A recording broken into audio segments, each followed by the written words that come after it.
fantastic. It is so lovely to see so many connections being made, collaborations, and we have a very exciting panel for you next. I think the word of the day has been distribution. There's been so many conversations about it, so many issues raised in panels, and I am so thrilled to announce our next panel, Distribution Revolution Redux. Let's give them a big cheer as we welcome our panelists to the stage. Woo!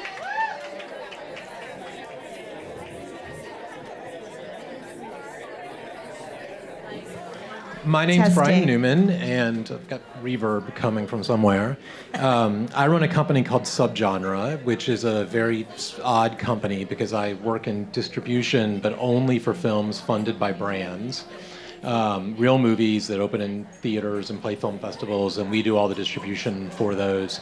We're not talking about brands today. We'll talk a little bit about some of the things we've learned from doing that.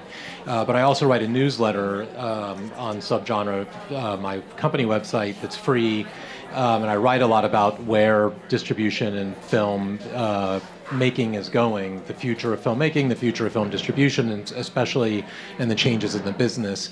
And I've been lucky enough to know Heather for a long time, and she asked me if I would moderate this panel today on Distribution Revolution. And I want to let, everyone knows Heather, I think, in the room, but I'm going to have everyone introduce themselves, but I'm going to start with Heather so you can also tell them a little bit about the panel you did at Sundance and why we're doing this again. Absolutely. All right, all you Distribution Revolution people out there. Yes! Yes! Was anybody at Sundance Impact Lounge? Anybody at Yes! Okay, yes. You win again. Look at that, front row, and you were Sundance. So, for those of you who were not at Sundance, we did a panel called Distribution Revolution. And it was a backwards panel or an inside-out panel. We had panelists up on the stage. We also had a whole bunch of experts in the front who were talking about distribution. They were all experts in distribution from various different ways. And we talked about how the whole field is changing, how everything is changing in independent impact film. Look, I love front row people. I was personally recruiting. I was I love this. I knew. Double There's the one drink more tickets. up here. Double the drink tickets for the front row. One more seat. Oh, maybe. Two more seats. Two more seats, front row. Double drink two tickets. lovely ladies with shy. rosé. Double drink tickets. Double drink tickets. Yes. Yeah. At Sundance, we made the front row I know. and the panelists. Exactly. Nope. So Distribution Revolution was really done because I feel like everyone had a different perspective and a different angle to bring to the prism of distribution. And that's what we want to do at Impact Lounges moving forward. We're going to try to have as many of these discussions as possible. Great. And Ido, give us a little bit about yourself and Eventive. Thank you, Brian. And all right, one more in the front row gets extra drink tickets. Woo! Way to go. Double drink tickets. Thank you for having me on the panel and hosting this Impact Lounge, and especially to everybody here for coming out. My name is Ido Pat, and I am the co-founder and CEO of Eventive.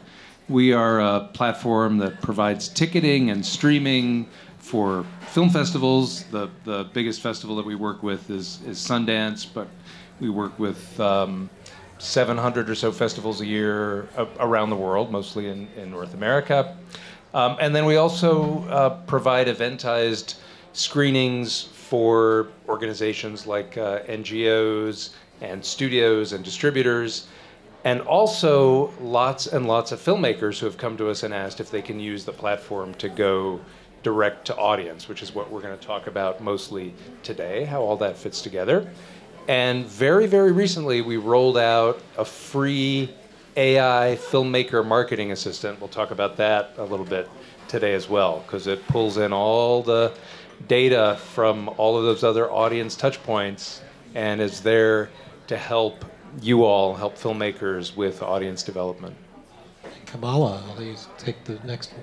Sure. Hi, everybody. I'm Kamala Avila Salmon. I am the founder and CEO of a production company called Cast Productions. Woo! Thank you.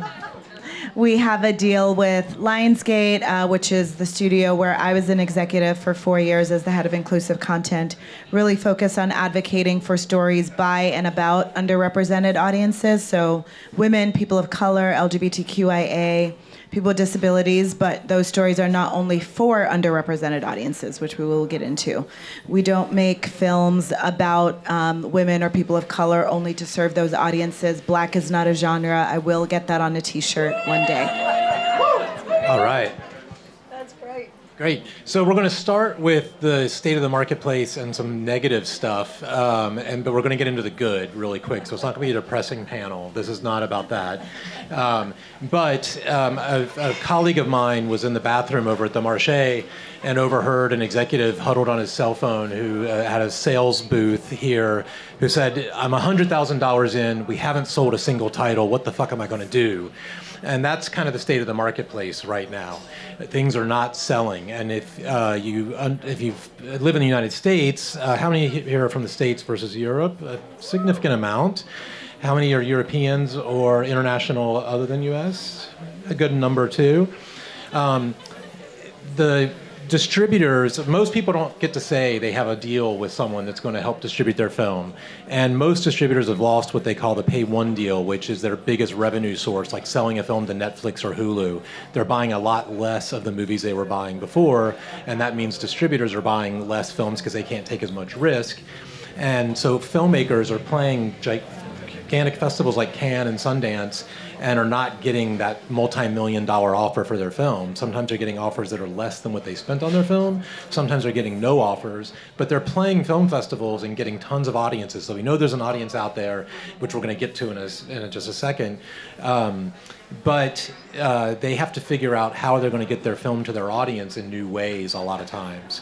And even if they get a distribution deal, they'll often find that maybe the distributor, unless they're named A24, doesn't know what the fuck they're doing and doesn't know how to get to the audience and doesn't fill the seats in the theaters, and then it doesn't perform as well. And once you get on, even if you get lucky and get on Netflix or Hulu or Canal Plus or whatever it may be, the algorithm starts to take over and you can get lost in the shuffle. So you still have to figure out a way to get audiences. Like I've had films that I've produced that I have to go in and type letter by letter on the remote control to find it on Netflix because it's not showing up in new, even though it came out that week. So that's kind of the state of the market. Anything you guys want to add from that, from what you've heard in the marketplace real quick, and then we'll turn into like what we can do on the positive side. I mean, I will say that, so I started my production company about a year and a half ago, and as I was talking to very experienced and established producers about producing in this pivot, many of them who had been producing for 5, 10, 15 years said this was one of the hardest times they can remember to be a producer. So I have excellent timing always.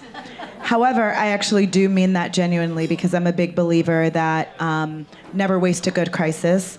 When things are in crisis, there usually are opportunities to do things that you would not otherwise be able to do, to try things that you would not otherwise be able to try.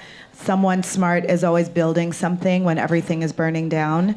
And I think that there are, big examples of that, whether it's the music business and what was happening with record sales, when Napster had taken over and people assume, well, I guess people are just never going to pay anything for any music thing ever.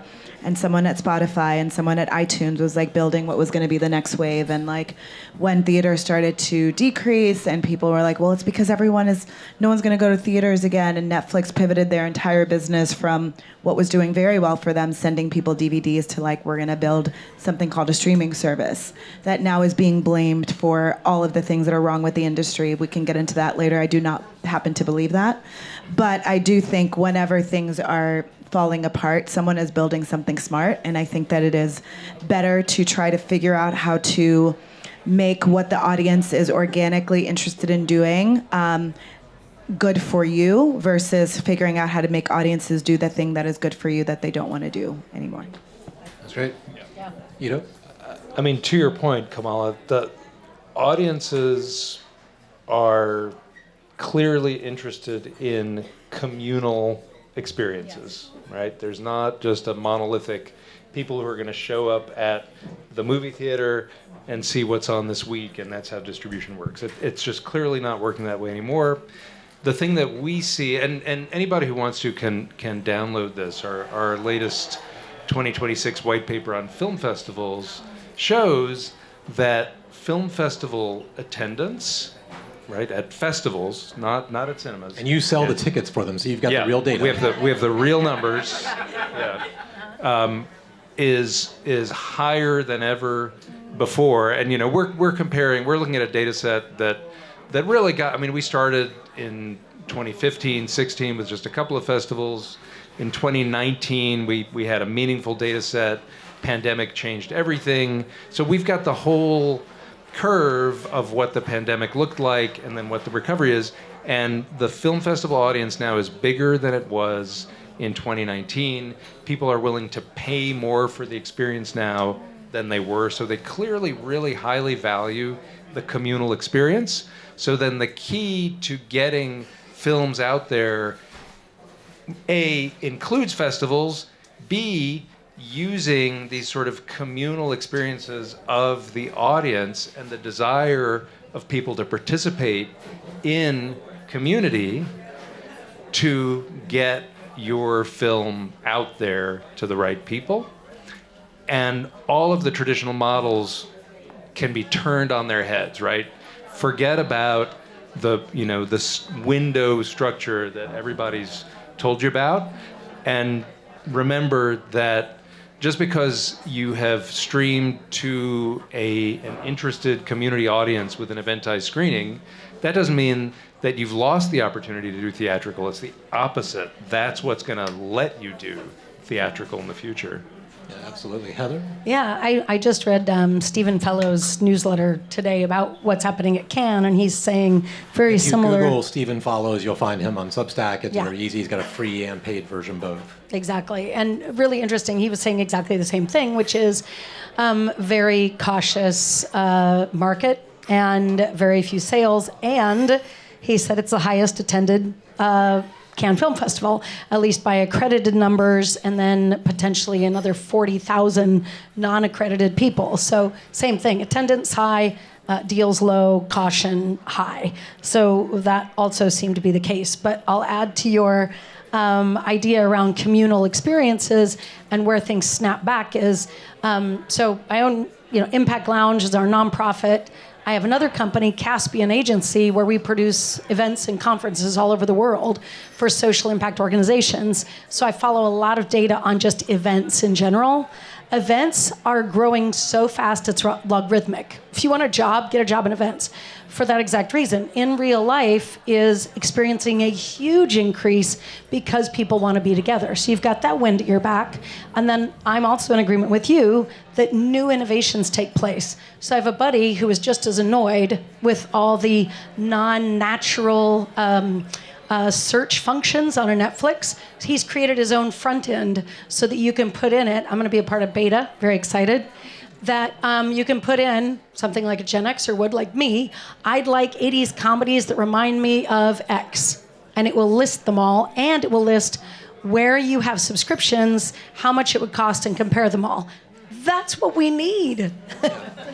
More tools to help people get to what they want to watch, right? Yeah. So let's stay around the theatrical festivals and experience part. We'll talk about streaming as well because it all ties back together.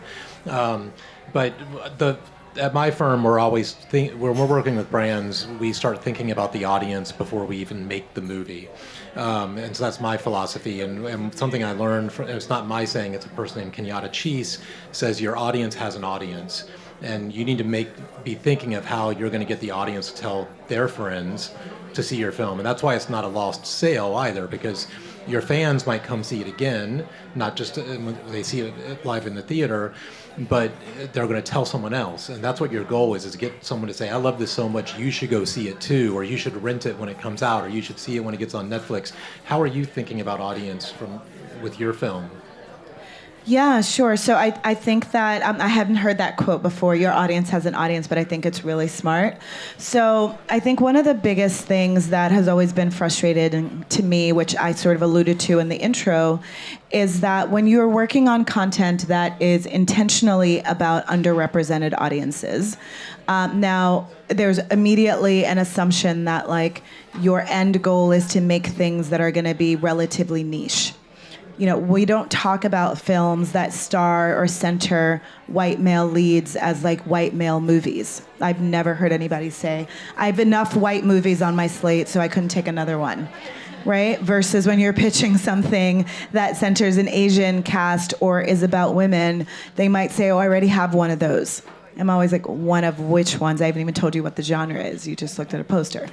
And so I think that when it comes to thinking about audiences, what I hope it will be more promising, or it's promising to me, is the idea that we can effectively talk about making things that are about women and people of color, et cetera, that are still meant to be consumed by broad audiences. Just because the cast is fronted by women doesn't mean it ceases to be an action movie, a horror movie, a thriller, whatever it is, and could therefore viably compete for people that are fans of horror movies and thrillers, et cetera.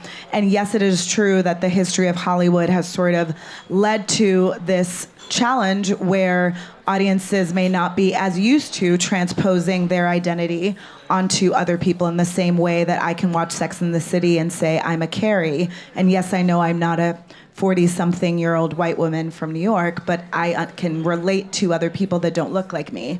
And I think other people can do that as well.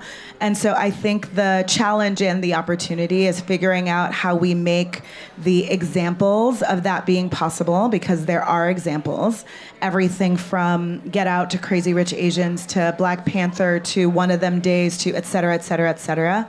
How we make those not exceptions. There's a point where you're like, well, the exception box is getting pretty big at a certain point. Perhaps it points to a new rule, as opposed to when something doesn't work, it goes into the rule box. And when something does work, it goes into the exception, lightning in a bottle box. So I think that's what we need to really flip and change. That's great. Heather, So or, true. go ahead. Yeah. I was going to say, so part of why I started the Impact Lounge and kind of going to audiences, have audiences, is because we've worked with large billionaire foundations forever as a part of Caspian Agency. And what I kept thinking is, if you could activate, and the billionaire foundations can, their nonprofits that they fund, so they kind of own those nonprofits, or at least they have a large influence over them. And if they could market to those large nonprofits that care about an issue area, you've got millions of members of those nonprofits who are motivated or could be extremely motivated to come see your film. So like one example was we were looking at the circles of how many disabled Americans there were, but then also the people that belong to organizations, whether they were disabled or not, but had family members. And all of a sudden you come up with 10 million people. Yeah. Now, the nice part is those foundations fund them, and they can market directly to those nonprofits for a potential film. Audience of audience. Right. Yeah. I mean, the what we like to say is the more your movie is seen, the more it's going to get seen, period, right? And the other way to look at it is to shift from a mindset of scarcity, where access is tightly controlled, and there's this idea that, oh, people first are going to pay, $20, and then they're going to pay $10, and then you're going to get, pennies on the dollar, and it's this ever-shrinking funnel. And you have to turn that on its head and say, no, the more people see it from the outset, the more famous it's going to become, and the more valuable it is, not the less valuable, which I think is a You're corollary. flipping the funnel upside down. Exactly, yeah. So on the theatrical note, though, a lot of people were thinking theaters weren't going to come back from COVID. They obviously have. And younger audiences are showing up in droves at theaters. You just had a film that released in theaters, and you were telling me some interesting things about that. Can you tell us more about that experience and some Sure. lessons you had? Yeah, sure. So I executive produced a movie called The Gates that is a thriller that came out with Lionsgate a couple months ago. And it was a script that I had found when I was an executive at Lionsgate, championed to get greenlit. And then when I left, I was able to stay with the film. And so one of the things that I experienced that I thought, I was like, I feel like most people don't know this, is that a lot of times filmmakers, their dream is to see their movie on the big screen. And I get it. I really do. And it could be right for some movies. But I think one of the things that you don't think about is oftentimes movies are quoted in number of screens that they're opening on. right? But they actually are not judged on that metric alone. And so in our case, our movie was a low-budget thriller that was actually never meant to be theatrical. So it was a very big deal for our director to be able to unlock some theatrical footprint. So I used my own relationships, called people that I knew at relevant places, and AMC decided to support our movie, which was amazing. And they are very filmmaker friendly and really community oriented, and just support your local AMC. They're doing great things. That's a theater chain in the U.S. for those of you who don't know. Thank you. American parenthetical translation. But what people don't tell you is that, like, you think you want to have your film on as many screens as possible. I would say have your film on as many screens as the marketing will support. Because ultimately, at the end of the day, the metric that really matters is how much business and audience you're able to drive to each individual screen. And so it's great, you know, when you hear a Marvel movie being celebrated for being on 3,000 screens. That's because their marketing budget is ginormous. If your marketing budget is not that, get your movie on one screen. Have it be sold out for every single screening. That's what's going to help you get 5 more screens and do exactly the thing that you just talked about, flipping the funnel in the other way. The big studio assumption is that you open on 3,000 screens, and then, like, obviously you don't work on most of them. And then the second weekend you have 2,000 screens, and then the third weekend you have 500 until you get down to 10. The reverse actually can be much better, where maybe you only open on 2 screens and it's sold out gangbusters, and then the next week they're going to give you 4, and then the next week they're going to give you 8, and the next week, like, it can really start to snowball. And so I think thinking like that, if I could go back, I would have tried to do a version of that. Yeah. Just a quick thought on marketing, because it makes a lot of sense, and I think, you know, it's a great lesson to have derived from that experience. You know, we hear marketing and we just think, okay, it just means spending money to run a lot of ads. But I think it's really important to think about what is marketing at its essence. It is just a practice of getting meaningful information about your movie in front of somebody who's going to be interested in it at a time when they're in a position to take action, to see it and tell other people about it, right? Like, you have to, all those things need to be in place. Exactly, to work. And if they're not, then, you know, you're wasting money, right? And there's so much money wasted in these giant studio campaigns. Yeah, that studio can put billboards everywhere, like you see up and down the Croisette, and they can take out all these great advertisements and stuff, but a smaller campaign can't. So can you also, all of you, talk a little about what people can do novel? Yeah, exactly. So when marketing for impact and for community building, we have a huge opportunity to work asymmetrically, right? You don't have to spend a ton of money. It just has to be the right kind of expenditure at the right place. Much more feasible in a situation like you described, where you're tightly focused on organically building audience. Well, and this to me is where all the technology and the latest developments are coming in, because we had someone speak from the Attend platform. Has anybody heard of the Attend platform? It was started by John Fithian, and he was the head of the National Association of Theater Owners in America. So he knew all the theater owners, and he thought it was a pretty Byzantine process to get your film in a theater. He also thought, same thing, why would you want your film in a theater unless you knew what the demographics and the psychographics were around that theater? So he's helping independent filmmakers determine which is the best theater to have it in that is surrounded by the type of people that are most likely to go to it. So now you can have direct-to-theater distribution, but more than that, direct-to-theater distribution in a place you're more likely to get people to attend, to start that ball rolling. And I thought that was brilliant. I don't know how well it's doing. It obviously just started last February. That's when it launched, but I haven't checked in. But I think things like that are doing exactly what we're saying, which is marketing specifically and directly. I was just going to add that I think it's a great point to think sort of locally more as opposed to nationally. My brother works at another big studio leading data, and he says every movie campaign, at least, especially at a studio level, is like an election. Elections are one zip code at a time. And so thinking about, as a filmmaker, not only who your audience is psychographically, but as much precision as possible around where your audience is can be really helpful. And sometimes it's hard when you are starting out to feel like you can get access to the right data. But I think now that I'm on the producing side, trying to be as rigorous as possible about who do you think is really going to come to this. If you're working on a movie and you're like, it's for everyone, it's definitely for no one. Very few, unless you're Beyonce or a Marvel movie, you are not actually for everyone.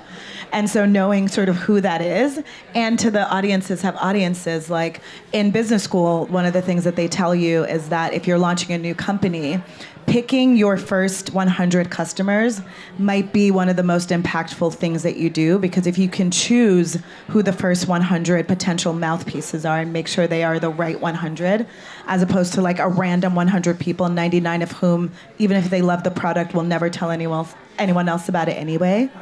It's much less efficient than trying to find your diehards first, because then they're going to do a lot of the work for you. That was a little bit of the K-pop Demon Hunter story, which I heard from the screenwriters when they were like, Netflix did not help us make that movie. Netflix made it globally available, but K-pop fans made that movie what it became. Yeah, so how do you find those fans? I know you've made a tool to help with this. Maybe now's a good time to tell us about that. Perfect segue. Right. So, yes, everyone, write down, or you can Google filmmarketingassistant.com. It actually then lives on the Eventive website, but filmmarketingassistant.com. Yeah. And it does exactly that, which is it helps you define your audience profile, and then think about the communities that these folks are a part of, and what organizations you can reach to help find those communities. And then what we're doing is we're pairing that with a planning function, so you can chat with it and then ask it to put sort of a plan together, which is the most important thing, is just to then start. And what the why we built it is because then filmmakers can actually use our platform to go direct to audiences through streaming, and then also through working with affiliated festivals and theaters and so on. So AI might be used for good? That's the idea. That's the idea. And right now you've got that available for free to filmmakers, I believe. It is free, right? yes. What do they need to have in order to use that service? Is it I need an idea, I need a script, I need a cast, or I need a finished product? Right now in its free version, you get 30 turns with it, which is enough to put a plan together. So it's a good way to pilot. It is best served if you have a title and a description of your film. So I think if you've got a film, that's great. It's even better in many ways if you're just starting out, to help you define what that audience Before looks you've maybe like. put all of the time and effort into making it, it might say there is no audience for that, which would be helpful. Or it might point you in an area that you weren't expecting at all. That might help you think about how to structure the film. But Yeah, and you kind of hinted at a minute ago, when you talk to filmmakers, a lot of times they'll say, my audience is any woman between 18 and 40 or whatever. That's not it. You need to know, what publications do they read? What TikToks do they follow? What do they consume? Where do they go? What hair salons do they go to? Literally, think of how are you going to reach them in these different places? And that also opens up opportunities for additional marketing opportunities. Tell us some other things you've heard about this, Heather, and then in a minute I want to open it up to questions as well. Yeah, absolutely. It's exactly what you say, is as soon as you deeply define your audience personas and behaviors, then that already writes the to-do list for your marketing plan, because you already know exactly where they are and how to market to them. And I think since you talked about fans, I'm going to talk about something that I know you're involved with too, which is Lightbeam. If you know Lightbeam, Lightbeem, and it's lightbeam.xyz, which I didn't guess. And actually, just one, great I'm on the domain. board of this organization, and they just switched their name to good. moonbeam.xyz. Oh, there we go. So, Nice to know. similar thing, but it just changed in the last Oh, week. that's good to know. So Moonbeam. But what I like about it, since you were talking about fans, is it allows people, especially independent filmmakers, to maximize and leverage the fact that everyone is doing clips of your film or films anyway. So let them make money. Let them market, because that's the best marketing you can have, and it's a nice circular economy in a sense that is incentive driven. They have incentives to do creator clips, and you have incentive to want them to do creator clips. So let's leverage both of those. I hope I'm describing that correctly. Yeah, correct. But Great idea. I already love that idea because fans and fandoms are another way of looking at communities. And then the other piece that we've seen around communities in general is film clubs are popping up. There's the Great Film Club, which is showing weekly films in New York and LA, in the US. I don't know if there are over here, but there are other, Occupy Cinema. There's all these kind of takeovers of art house film or art house locations, film clubs. Again, the more communities, the better. And if you know where they are and you get them, they have audiences. Because I guarantee you, if you have a diehard film watcher, they're going to tell all their friends because that's probably all they do. So maximize them. Yeah, and I would like to say, we're at the home of the auteur, and a lot of European filmmakers in particular want to make their movie and not think about audience. But that is changing greatly. And if you think through your audience, even if you get lucky and get a distributor who's going to take your film out, they're not going to be upset that you've thought about your audience. You can tell them all the things you've learned about your audience. If you've built an audience and you've got an email list with 15,000 people, that's going to help them distribute the film. If you've built up your Facebook page for your film or your Instagram page or your TikTok, whatever it may be, every filmmaker I know uses social media for themselves. You need to use it for your film too. They're not going to be upset with that, and it's going to help. And increasingly, like Ido and I were at an event maybe a day ago, I don't even remember anymore. The Nordic Film Fund, Film Bast, is now putting together distributors with their filmmakers and doing audience design sessions where they talk about how are we going to think about our audience, because they know the filmmakers know their audience because they've been working on that film for so long, and they can brainstorm together, and then the distributor can do an even better job. So it's not just for DIY filmmakers, it's for anyone doing this in this space. Any quick thoughts on that, and then we'll open it up? Yeah, I was just going to say that I think it can be a tremendous tool for you. Audience information can be a tremendous tool when you're trying to get your film financed, when you're trying to get your film sold and set up. There is often an assumption that the creative person has not thought about who their audience is and just wants you to give them $5, $10, $20 million on like a hope and a prayer. And if you can say, no, I know what I'm making, I know why I'm making it, and I know who I'm making it for, and here's my evidence, whether that is you as the writer-director or that is your producer that's making that part of the pitch, I do think that it helps you to be able to get the deal.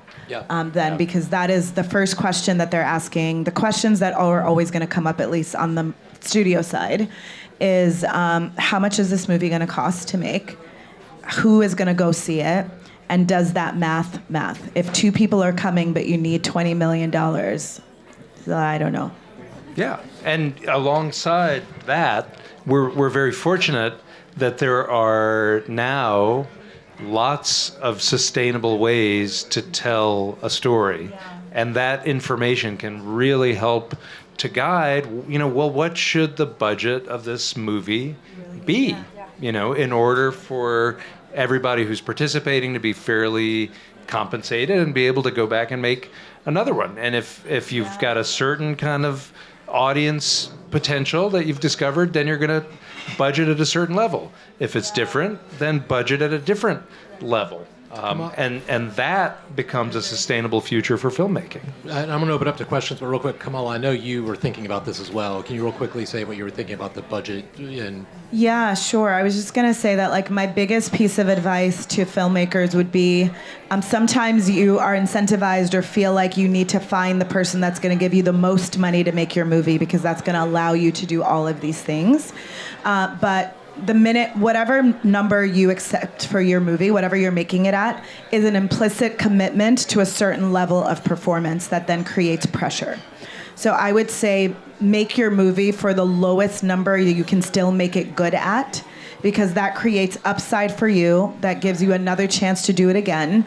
It's great when your financier makes a lot of money, but usually if they just don't lose a lot of money and they like the movie, they'll probably make another one with you if they lose a lot of money, because you convince them, because you're eloquent and persuasive, to give you a number that's way more than what the audience available is. Everyone's gonna have had a poor experience. So I would say ask for less, not ask for more. Especially in a marketplace that's as soft as it is right now, because now is the time not to splurge and not be able to make it back.